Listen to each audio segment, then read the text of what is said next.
Leur objectif était de renverser le président Trump.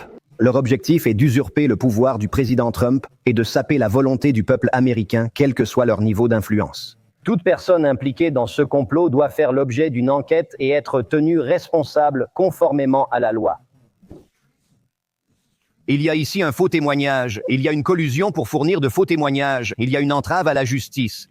Il faut un juge. Oui, il faut un juge. C'est de la trahison, c'est de la trahison. Mesdames et messieurs, parlons encore une fois de haute trahison et de complot contre l'Amérique. Je vous ai parlé vendredi du rapport du renseignement national concernant le complot de l'administration Obama visant à renverser le président Donald Trump. Auparavant, ce n'était que des suppositions et des spéculations. Aujourd'hui, nous savons déjà que c'était la vérité. Président Trump, je vais vous expliquer. Président Trump, je vais vous dire ce que nous avons pour le moment, mais je suis sûr que d'autres informations apparaîtront. Je pense que des personnes seront arrêtées. Je pense qu'il y aura des accusations criminelles. Je pense que nous verrons des gens témoigner devant le Congrès. Ce n'est que le début, alors ne retenez pas votre souffle. Cela prendra du temps, mais je crois que c'est justement ce cas-là. Nous verrons bien. Arrestation. C'est pourquoi je vous demande de la patience pendant que je règle cela et pendant que l'administration Trump remet de l'ordre. Permettez-moi de vous montrer ce que Fox News a diffusé hier soir à propos de cette situation. Dernière nouvelle de Fox News, nous venons tout juste de jeter un œil au livre noir d'Obama. Et il s'est avéré que Barack savait toujours que l'affaire russe était une supercherie, mais il l'a quand même promu pour saboter la présidence de Trump. Les jours de Tulsi Gabbard sont dévoilés page après page de documents. Il montre que les agents du renseignement d'Obama lui ont rapporté seulement quelques semaines après l'élection de 2016 que les Russes n'avaient en réalité pas influencé l'élection. Citation. Nous estimons que les éléments russes et criminels n'ont pas influencé les récentes élections aux États-Unis, ni les résultats électoraux.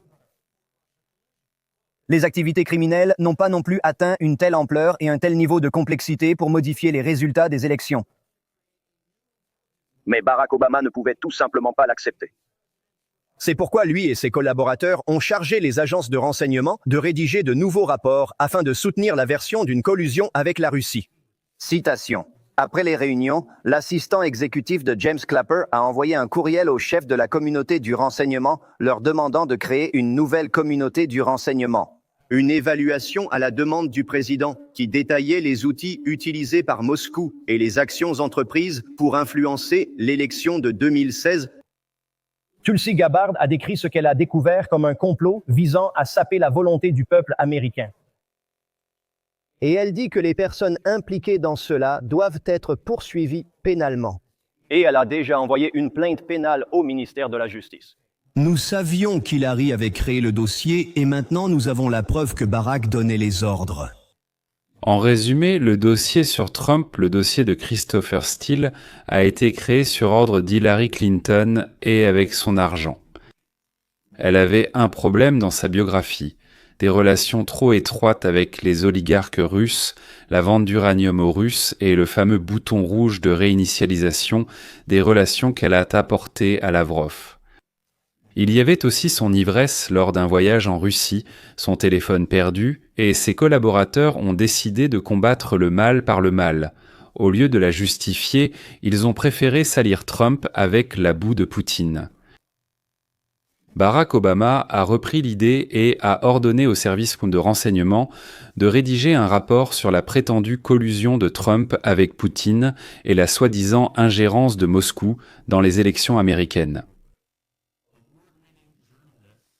La journaliste plusieurs fois récompensée, Catherine Herridge, a commencé à enquêter sur cette affaire et a montré qu'apparemment, Susan Rice, qui travaillait pour Obama, s'est envoyé le 20 janvier ce document secret par email dans lequel elle a essentiellement écrit Ce qui suit, Obama a entamé une discussion sur la nécessité d'enquêter sur Trump et sa possible collusion avec la Russie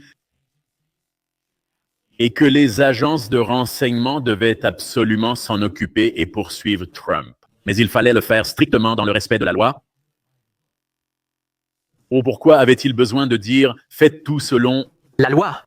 Ainsi, Voilà, c'est d'une nouvelle information qui apparaît et elle mène directement à Obama. Kennedy a perdu et elle s'est restée ivre pendant 6 mois. Ses complices, dirigés par le premier président noir des États-Unis d'Amérique, ont repris son affaire et ont commencé à organiser ce que Tulsi Hubbard a décrit comme une voie et un complot visant à renverser le président légalement élu des États-Unis. C'est-à-dire exactement ce dont Trump a été accusé à de nombreuses reprises. Le matin du 8 décembre 2016, on a officiellement informé Obama que la Russie, selon les services de renseignement, n'avait pas tenté d'influencer les élections aux États-Unis. Obama a ordonné de jeter ce rapport et d'en rédiger un autre, sans aucun fondement, falsifié, dans lequel Trump apparaîtrait comme une marionnette du Kremlin que Poutine aurait installée dans le bureau ovale. Ce même rapport devait également être remis au nouveau président qui n'avait pas encore prêté serment, qui jusqu'au 20 janvier n'occupait pas encore le bureau ovale. Le directeur du FBI, Comey, s'est rendu chez Trump et, au lieu du rapport, lui a remis un dossier de documents de style, en disant que le FBI et la CIA savaient que c'était des absurdités et que Trump ne devait pas s'en inquiéter. Mais on te le montre simplement parce qu'un certain média s'apprête à le publier. En gros, il y aura beaucoup de bruit, mais il ne doit pas s'inquiéter, tout est parfaitement en ordre. Steve Bannon travaillait à cette époque avec le président. Il était son principal conseiller politique. Le voici en train de discuter avec 2 experts à ce sujet. Le président élu reçoit le même briefing que le président américain en exercice pendant la période de transition du pouvoir. Vous comprenez? Ils l'ont caché. Voilà à quel point ils sont hypocrites. Voilà à quel point ils sont coupables. Ben Rhodes, Obama. Ils vont tous pourrir en enfer de prison. Et c'est pourquoi nous devons prendre le contrôle de tout ça. C'est ça, l'État profond. C'est un coup d'État contre Trump. Non seulement en discutant de ce qu'il fallait faire, les conspirateurs ont retardé le rapport quotidien destiné à Trump. Mais ils ont aussi trompé lui et des dizaines de hauts responsables du pays qui reçoivent le même rapport juste après le président. Aucun d'entre eux n'a reçu les documents prouvant que la Russie n'était en rien impliquée dans les élections de 2016 aux États-Unis d'Amérique. Comme on vient de le dire, que devons-nous faire? Comment les gens pourront-ils prendre conscience du fait qu'Obama et d'autres iront très probablement en prison? Il se passe beaucoup de choses ici, et c'est la vérité. Et si l'on revient à cette époque, le président Lecht recevait le rapport présidentiel quotidien. Et à ce moment-là, bien sûr, ce président était Trump. C'est pourquoi ils ont délibérément retiré le rapport original avant que Trump et son équipe ne puissent en obtenir une copie, afin qu'ils ne voient que la version éditée. C'est pourquoi ils l'ont caché à la presse. Ils ne l'ont pas caché à Obama. Ils ont tout fait pour que Trump n'y ait pas accès. Regardez, vous verrez tout par vous-même. J'attends clairement qu'il y ait des auditions. J'attends clairement que les gens puissent aller au fond des choses. Mais vous verrez aussi des poursuites pénales. Je ne veux pas entendre ça. Je veux que le grand jury fasse sortir ces types menottés. Amen. Oubliez l'audition. Comment peut-on ne pas voir d'affaire pénale? Oubliez cette affaire pénale. C'est là que les faux témoignages apparaissent. Il y a un faux témoignage ici, il y a une entente pour donner un faux témoignage, il y a une entrave à la justice. Il faut un juge, oui, il faut un juge. C'est de la trahison, c'est de la trahison. Ils ont essayé de saboter les élections, ils ont essayé de renverser le gouvernement, c'est de la trahison. C'est pourquoi j'ai besoin du juge Janine ou d'Ed Martin ou de l'un de ces juges fédéraux, des avocats. Quelqu'un doit s'occuper de ça de façon permanente. L'ancienne animatrice et ancienne juge, c'est-à-dire Jeanine Pirro. Actuellement, le procureur principal de Washington, Steve, ne parle pas lors d'une audience au Congrès, mais directement, c'est-à-dire au parquet général de Washington, et commencer d'urgence à ouvrir une affaire. Je soupçonne que Trump veut longuement et en détail expliquer au peuple quel criminel occupait la Maison-Blanche avant lui. Et pour cela, il ne faut pas aller vite, comme le propose Bannon, mais au contraire, lentement, longuement, en passant en revue tous les détails, il faut remuer à plusieurs reprises le tableau des crimes de masse du Parti démocrate. Trump veut enterrer le Parti démocrate, ou, au minimum, le rendre infirme. Cela signifie qu'ils ont essayé de falsifier les élections, gardez cela à l'esprit. Ensuite, ils commettent une trahison pour renverser le gouvernement à l'aide de ces déclarations mensongères. Donc c'est vraiment sérieux. Et je sais qu'il y aura beaucoup de résistance. J'espère que les républicains et le ministère de la Justice auront le courage de faire ce qui est juste. Moi aussi, j'espère. Plus précisément, Tulsi Gabbard a publié ce rapport après que tout ait été coordonné avec la Maison-Blanche, après la décision sur où, quand, qui et dans quelle direction tout cela irait. Est-ce que vous avez le moindre doute à ce sujet ? C'est un coup dévastateur pour l'administration précédente qui n'a pas réussi à éliminer Trump, même si elle a essayé, même si elle a fait des efforts, et maintenant, elle va commencer à payer toutes ses dettes. Alors, qu'est-ce qui va se passer maintenant ? Le Congrès commence à convoquer les principaux représentants du renseignement. Clipper, John Brennan, le directeur du FBI, James Comey, parce qu'ils veulent mieux comprendre comment la Russie a truqué les élections. Mais maintenant, nous savons que cela n'a pas eu lieu, donc ces personnes ont menti au Congrès, ils nous ont tous menti. Permettez-moi de vous rappeler quelques-uns des mensonges qu'ils ont répandus sur le président Trump, et regardons cela ensemble. C'est James Comey, l'ancien chef du FBI. Il ne devrait y avoir aucun doute là-dessus. Les Russes sont intervenus dans notre élection pendant la campagne électorale de 2016. Ils l'ont fait de manière délibérée, avec un haut niveau de compétence, en utilisant d'énormes ressources techniques, et c'était une campagne d'opération active dirigée depuis le sommet de leur gouvernement.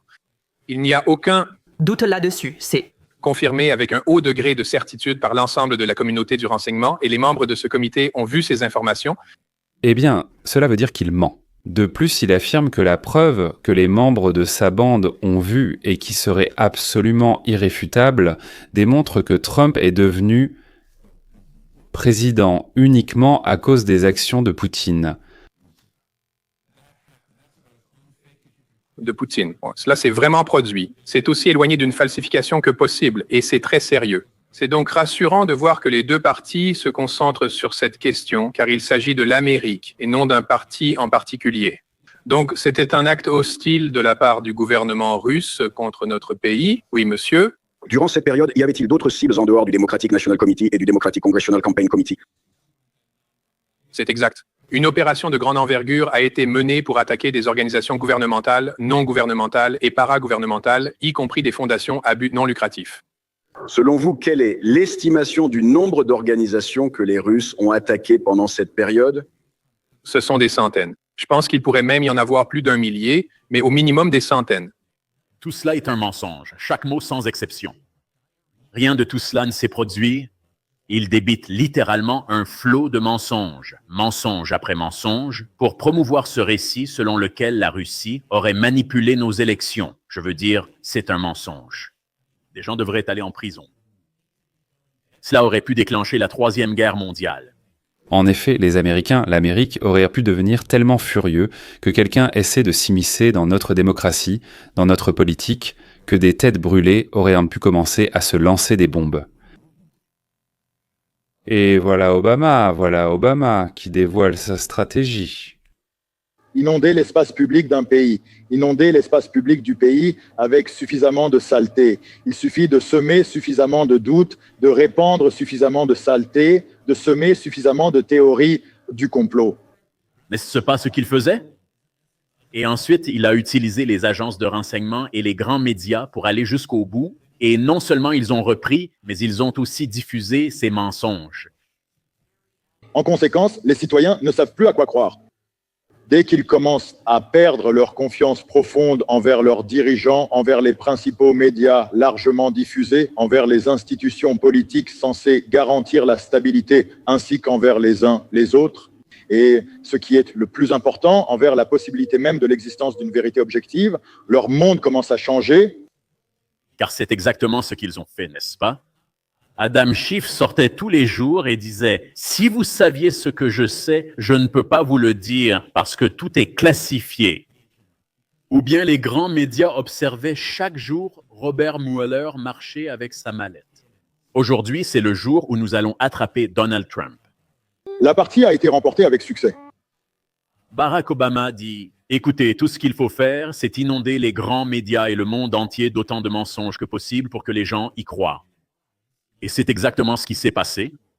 Malheureusement, moi-même, j'y ai cru. J'ai honte de l'admettre, mais c'est la vérité. Et maintenant, je fais tout mon possible pour diffuser la vérité. Steve Gardner est l'animateur, un homme intellectuellement honnête. Il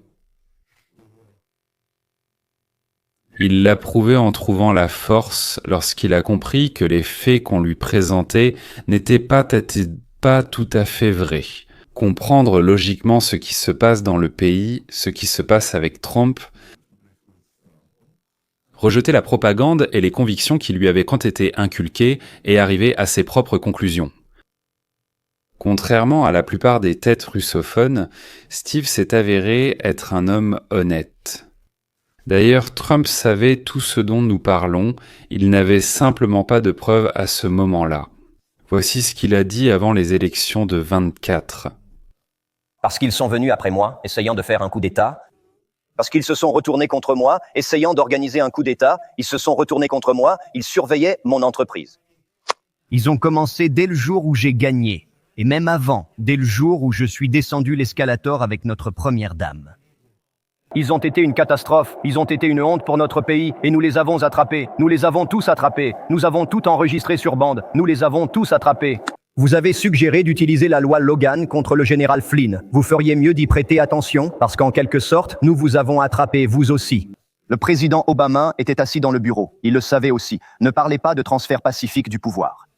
Les démocrates disaient « Nous ne sommes jamais intervenus dans les élections. Nous avons toujours reconnu et nous reconnaissons les résultats du vote démocratique. » Ce sont encore de belles paroles de menteurs, d'escrocs. Et d'ailleurs un assassin. Oui, Trump, lors des débats de 2024, ne savait pas qu'Obama dirigeait le processus. Il pensait qu'Obama était simplement au courant. Mais maintenant, d'après les documents, il est clair que ce salaud a tout manigancé. Steve Bannon et Jake Posobiec soulignent correctement que le renseignement doit être utilisé pour informer le président et assurer la sécurité de l'Amérique. Au lieu de cela, Obama l'a utilisé contre le président et contre le peuple américain. Permettez-moi de l'afficher à l'écran et nous allons regarder cela ensemble. C'est vraiment, vraiment brillant. Comment arrive-t-il à tout analyser? À propos du complot de l'administration Obama visant à saper la victoire de Donald Trump à l'élection de 2016 et sa présidence à Washington, district de Columbia, la date d'aujourd'hui est vendredi. C'est de la part du directeur du renseignement national. Gabbard a révélé des preuves irréfutables de la façon dont, après la victoire du président Trump à l'élection de 2016, le président Obama de l'époque et les membres de son Conseil de sécurité nationale ont fabriqué et politisé des renseignements afin de jeter les bases de ce qui est essentiellement devenu un coup d'État de plusieurs années contre le président Trump. c'est une formulation du directeur du renseignement national.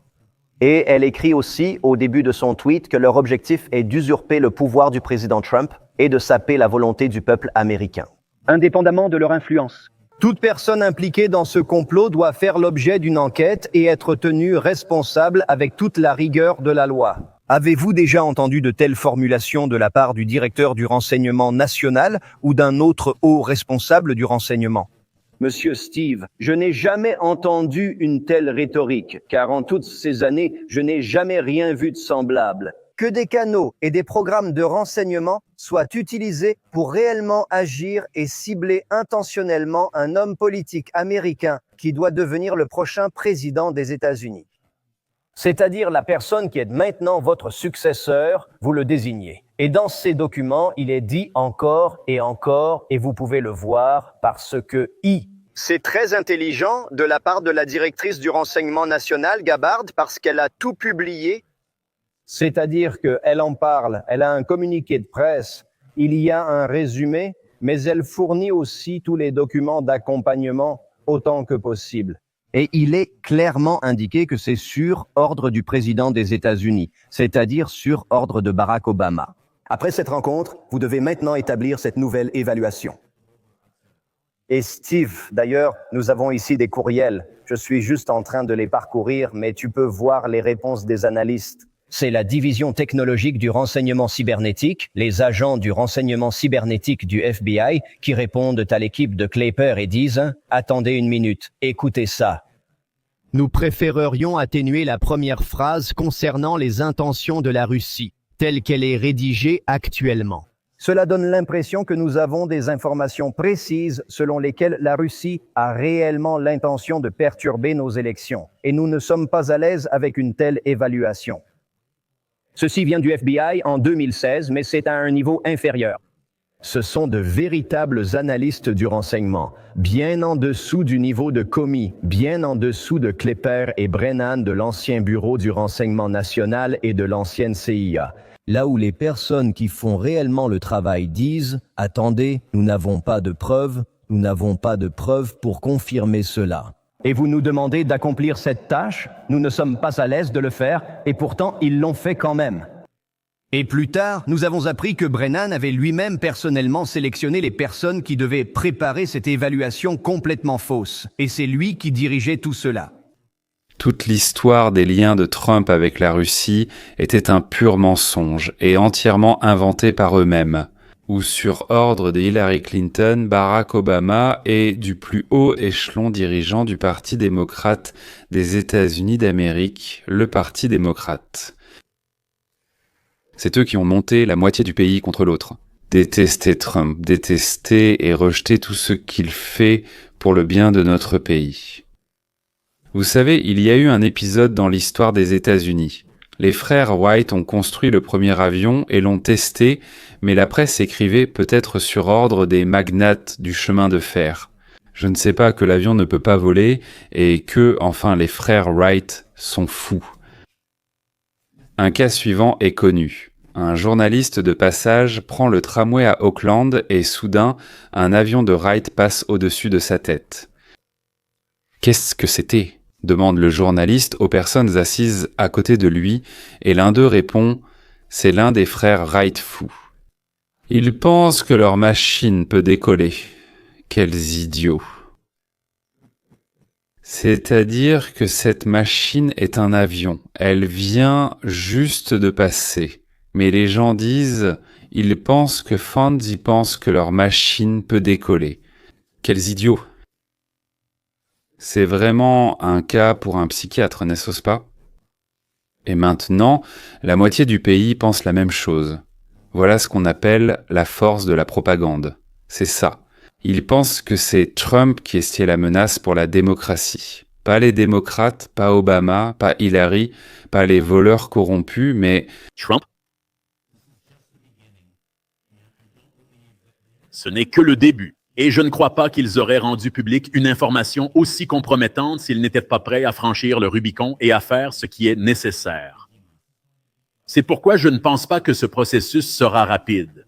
Mais je crois vraiment que tout cela finira par envoyer des gens en prison et que la confiance dans nos élections et nos dirigeants élus sera rétablie. Cela semble très mauvais pour Barack Obama, James Comey, John Brennan, Clapper et d'autres. Bientôt, Messia aura plus d'informations. je pense aussi que l'équipe de Trump a réfléchi à chaque étape qui sera prise pour punir ceux qui, pendant des années, ont essayé de nous transformer en esclaves obéissants. Est-ce qu'ils réussiront à les punir avec des peines de prison ? Je n'en suis pas sûr, pas tous. Mais ce sera un coup retentissant porté au Parti démocrate des États-Unis qui a essayé de nous transformer en république bananière. C'est le nombre de recherches effectuées dans le moteur de recherche le plus puissant du monde, sur la phrase « Arrêtez Barack Obama ». D'accord. Je vois que quelque chose a vraiment changé ces derniers jours. Il semble qu'il y ait nettement plus d'appels à l'arrestation du président Obama, et chaque heure qui passe, tant que nous vivons et respirons, notre directrice du renseignement national, Tulsi Gabbard, publie de plus en plus d'informations prouvant que Barack Obama doit être arrêté. C'est Barack Obama lui-même qui a rejeté l'évaluation de la communauté du renseignement selon laquelle la Russie n'était pas intervenue dans nos élections de 2016. Et au lieu de cela, Obama leur a ordonné de créer une théorie de collusion avec la Russie. Autrement dit, comme tous les politologues l'avaient prédit depuis avant-hier, des ennuis sont arrivés pour Obama. Ouvre les portes. Parakushki, vous devez fuir d'ici. Peut-être qu'il sera accepté au Kenya ou dans son pays d'origine avec le passeport avec lequel il est venu aux États-Unis, en Indonésie. Il a étudié ici avec un passeport indonésien. Il me semble que Barack Obama nous a été envoyé par Dieu comme un avertissement. Voilà ce qui arrivera si vous ne commencez pas à enseigner à vos enfants ce qu'est la liberté, ce qu'est l'Amérique, ce qu'est le capitalisme. Alerte Fox News, nous venons d'avoir un aperçu à l'intérieur. Dernière nouvelle. Nous venons tout juste de jeter un œil dans le livre noir de Barack Obama. Et il s'est avéré que Barack savait depuis le début que le complot russe était une invention, mais il a quand même continué à promouvoir cette version. Pour saboter la présidence de Donald Trump. La directrice du renseignement national, Tulsi Gabbard, a déclassifié des documents dont il ressort que les services de renseignement d'Obama l'ont informé quelques semaines après les élections. En 2016, les Russes n'ont pas influencé le résultat des élections. Citation. Nous estimons que les éléments russes et criminels n'ont pas influencé les résultats des récentes élections aux États-Unis. Les activités criminelles n'ont pas non plus atteint une telle ampleur et un tel niveau de complexité pour modifier les résultats des élections. Barack Obama, citoyen indonésien, musulman et islamiste, haineux envers la race blanche, a nommé le communiste Brenner à la tête de la CIA. Et avec lui, avec le vaurien Comey et l'alcoolique Hillary, ils ont commencé, tenté ou organisé tout ce qu'il fallait pour annuler la volonté du peuple et renverser le président démocratiquement élu, en violant la Constitution des États-Unis d'Amérique.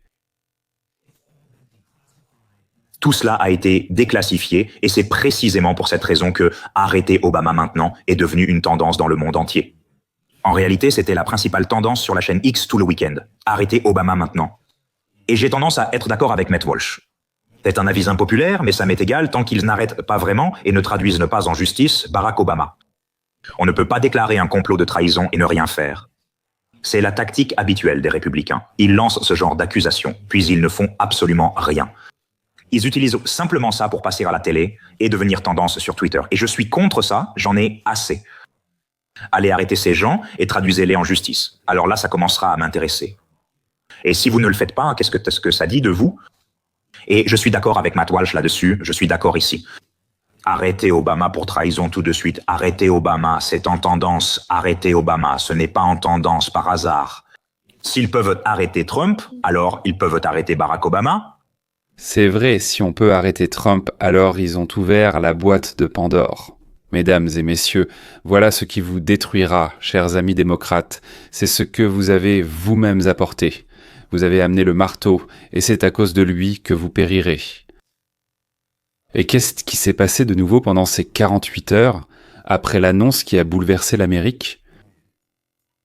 Des témoins ont commencé à se manifester, voulant raconter à Tulsi ce qui s'est encore passé, ajouter des détails et des couleurs à son rapport. Gabbard dit que de nouveaux lanceurs d'alerte de l'État profond, situés au cœur même de l'entourage d'Obama, sont apparus et qu'ils comptent tout vous révéler. C'est tout simplement fou. Des lanceurs d'alerte se manifestent pour témoigner d'un complot contre Trump. Tulsi, nous avons maintenant des lanceurs d'alerte. Après avoir publié les documents, tout cela est envoyé au ministère de la Justice. Des accusations doivent être portées, ils doivent être tenus responsables, nous avons des preuves pour traduire les coupables en justice. Tulsi Gabbard confirme que les lanceurs d'alerte dans l'affaire Russiagate se sont manifestés pour travailler avec elle. Ils sont indignés par ce qui s'est passé. Ils ont falsifié et fabriqué des rapports de renseignement pour créer l'apparence d'une ingérence russe dans le but de détruire le président Trump. C'est énorme, mesdames et messieurs. Eh bien, qu'est-ce que nous pouvons attendre de façon réaliste de nos procureurs et enquêteurs? Et pensez-vous que nous verrons des poursuites? Et vous croyez que nous verrons des poursuites judiciaires? Je veux dire, notre public veut savoir où cette histoire va aller ensuite. Verra-t-on un jour quelqu'un être tenu responsable de ce mensonge incroyable envers le peuple américain? Je ferai tout ce qui est en mon pouvoir. Et nous avons effectivement des informateurs, Maria, qui se manifestent maintenant après que nous ayons publié ces documents. Parce que il y a des personnes qui étaient présentes, qui travaillaient dans la communauté du renseignement à cette époque et qui ont été tellement indignés par ce qui s'est passé que nous commençons à voir certains d'entre eux sortir de l'ombre parce que eux aussi, comme vous, moi et le peuple américain, veulent que la justice triomphe. La justice. C'est pourquoi nous remettrons tout ce que nous avons ainsi que tout ce que nous continuerons à recueillir au ministère de la Justice. C'est précisément dans ce but et avec cette intention. Des accusations doivent être portées. Ceux qui sont responsables, peu importe à quel point ils étaient et restent influents, peu importe qui a participé à la création de ce complot traître contre le peuple américain, tous doivent être tenus pour responsables. L'Amérique est un peuple qui a été manipulé comme on le voulait, trompé, méprisé, considéré comme du bétail et des idiots. C'est ce que vous êtes devenus. Après tout, nous ne vivons pas en Europe, habitués aux classes sociales, ni en Asie, où existe un des castes, peu importe comment on les appelle. Alors nous sommes en Amérique, dans le Nouveau Monde, où le peuple ne sait pas qu'il est inférieur à qui que ce soit là-bas. Qui est allé à Washington ? Les membres de la société américaine, ce n'est pas une société divisée en classes comme dans tous les autres pays du monde. Nous ne valons pas mieux que quiconque, ni moins bien. Aujourd'hui, nous l'avons envoyé à Washington, demain nous le rappellerons. Donc les gènes des Américains sont ceux des rebelles, des solitaires, des dissidents, des aventuriers, de ceux qui ne renoncent jamais. Et nous n'aimons pas courber les chines. Eh bien, nous n'aimons pas ça. Il y a d'ailleurs 3 pays dans le monde avec ces gènes, l'Amérique, l'Australie et Israël. Si en Angleterre on exécutait les rois, soyez sûr qu'aux États-Unis on les mettra en cage et on les promènera à travers le pays dans une charrette. Pour que le peuple regarde les bouffons qui voulaient Norwich tout gouverner, non pas diriger le pays selon notre mandat, mais régner. Ce sont des choses complètement différentes. Nous les avons remplacés, c'est écrit dans la déclaration, et nous avons commencé à changer le système de gouvernance conformément à la déclaration d'indépendance de ce pays. Attendez-vous des inculpations et des poursuites?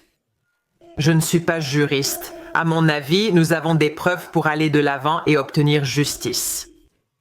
Oui, pour tenir les coupables responsables et porter des accusations contre eux.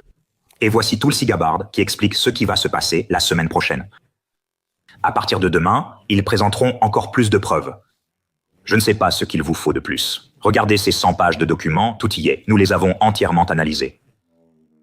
Mais elle dit qu'ils vont présenter encore plus de preuves que Barack Obama a truqué les élections contre Trump. C'est précisément de cela qu'il s'agit en réalité. Oui, c'est un complot en vue d'une insurrection. Barack Obama doit aller en prison. Il faut qu'il aille en prison. On peut invoquer l'immunité présidentielle, mais pas pour des actes qui sont illégaux. Pas pour des actes qui sont manifestement illégaux. Vous n'avez pas le droit de tuer quelqu'un, n'est-ce pas, même si vous êtes président. Encore une fois, cela devra être débattu devant les tribunaux. Parce qu'il faudrait arrêter Barack Obama, vous devriez l'arrêter. Voici Tulsi Gabbard qui explique ce qui va se passer ensuite. Et je comprends que peut-être vous avez encore quelque chose que vous allez révéler la semaine prochaine. Et on m'a dit que c'est précisément pour cette raison qu'ils ont organisé la perquisition à Mar-a-Lago. Qu'ils voulaient trouver des documents sur l'affaire Trump-Russie qui auraient prouvé l'absence totale de collusion et qu'il n'y avait aucune raison de lancer une telle enquête. Mais Trump n'avait pas ces documents à Mar-a-Lago, mais c'est précisément pour cela qu'ils ont fouillé sa maison en 2022. C'est exact. Je n'ai aucun détail concernant la perquisition elle-même qui a eu lieu à Mar-a-Lago, ni sur ses conséquences. Ces informations sont à la disposition du FBI. Je comprends, mais je n'ai aucun doute que cette évaluation de la communauté du renseignement que le président Obama a ordonné de publier contenait un document de renseignement fabriqué. C'est encore pire que la politisation du renseignement. Il s'agissait d'informations de renseignement fabriquées, créées dans le but de permettre au président Obama et à son équipe de saper la présidence de Donald Trump et de soumettre la volonté du peuple américain. Donc oui, La semaine prochaine, nous publierons des informations plus détaillées sur la façon dont cela s'est exactement passé et dans quelle mesure ces informations ont été cachées au peuple américain, cachées aux responsables qui auraient pu faire quelque chose à ce sujet. Et c'est là, à mon avis, l'essentiel le plus important. Maria, vous l'avez dit dans votre introduction. La responsabilité est nécessaire pour l'avenir de notre pays, afin que le peuple américain ait au moins un certain niveau de confiance dans notre République démocratique. La responsabilité des actes, les poursuites judiciaires, les accusations contre ceux qui ont tenté de voler notre démocratie sont extrêmement importantes pour que nous puissions être sûrs qu'une telle chose ne se reproduira plus jamais dans notre pays. Je veux que vous compreniez, Tulsi Gabbard n'est pas une républicaine, c'est-à-dire peut-être qu'elle a rejoint le Parti républicain, probablement qu'elle l'a fait. Elle était membre du Parti démocrate, représentante d'Hawaï au sein du Parti démocrate, au Congrès. C'est une vétérane, c'est-à-dire de l'armée américaine. Elle est lieutenant-colonel de réserve. Tulsi, elle a participé à la campagne d'Irak. Elle s'est battue pour la place de candidate à la présidence du Parti démocrate. Mais ses opinions ne convenaient clairement ni aux bonzes du parti, ni à l'aile radicale, dite gauche, du parti. De formation, Tulsi est productrice de télévision. Et à l'école des officiers, elle a donc été reconnue comme la meilleure diplômée, devenant la première femme à recevoir ce titre de meilleure diplômée. Chaque année, il décerne ce titre. Aujourd'hui, Tulsi est mentionnée parmi les candidats potentiels à la présidence en 2028. Mais pour ainsi dire, comme on dit, il reste encore beaucoup de temps avant cela. Et voyons, elle est douce. Sera-t-elle douce? Elle sera sûrement douce. Et douce sera quelque chose de complètement différent. Alors allons vers la douceur. Saskatchewan Et l'Alberta à l'instant. ont fait une nouvelle déclaration claire qui pourrait littéralement conduire à la division du Canada. L'Alberta et la Saskatchewan sont déjà plus liées aux États-Unis qu'au reste du Canada. L'Alberta et la Saskatchewan intensifient la pression. Le mécontentement croissant envers Ottawa a ravivé les discussions sur la sécession du Canada. Et certains proposent même qu'il devienne le 51e et le 52e État des États-Unis. Leurs économies ne dépendent pas seulement des marchés américains, elles en dépendent entièrement. Et que fait le Canada? Il les gêne, les taxes, les réglementations. Ces provinces commercent avec les États-Unis plus qu'avec leurs voisins de l'Est. S'ils sortent vraiment, l'équilibre fragile du Canada, de Québec à la Colombie-Britannique, pourrait s'effondrer en une seule nuit. Une conversation amicale entre deux premiers ministres. C'était une alliance stratégique avec un message clair pour Ottawa. Pour la première fois dans l'histoire du Canada, ces deux provinces ont tenu une réunion conjointe du caucus gouvernemental à Lloydminster. Ce n'était pas pour le café et les beignets, mais pour que le message soit si fort qu'il fasse trembler le sirop d'érable sur la colline du Parlement. À ce sujet, parce que c'est vraiment important. Littéralement, pendant que nous dormions tous, ces deux provinces se sont unies d'une manière qui ne s'était pas produite depuis la Confédération canadienne. Et non, ce n'était pas juste une autre séance photo où les politiciens sourient, hochent la tête et rentrent chez eux en faisant semblant d'avoir fait quelque chose. C'était une démarche réfléchie. Deux provinces ont en fait regardé Ottawa et ont dit « Vous avez pris notre patience, notre argent, nos oléoducs et maintenant nous prenons les choses en main. » Ils utilisent les oléoducs de l'Alberta, vivent grâce à la richesse de l'Alberta. Pour faire simple, l'Alberta subventionne toute la Confédération canadienne. Даниэль Смит из Альберты и Скотт Мо из Саскатчевана тоже не стали смягчать свои слова. Ils ont pris une position ferme, accusant directement Ottawa de négligence et ont clairement fait comprendre leur point de vue. Si le gouvernement fédéral continue de les traiter comme un simple distributeur automatique, ils sont tout à fait prêts à commencer à imprimer leur propre monnaie. Voilà ce que peut provoquer le président Donald J. Trump en lançant des propos sur le Canada, qui vaudrait mieux devenir un État des États-Unis plutôt que de prétendre être un pays capable de se nourrir et de se défendre lui-même. Après tout, nous vivons une époque historique, mesdames et messieurs, une époque de changement tectonique majeur. Que Dieu accorde la santé à Trump, qu'il lui donne la force jusqu'à la prochaine rencontre.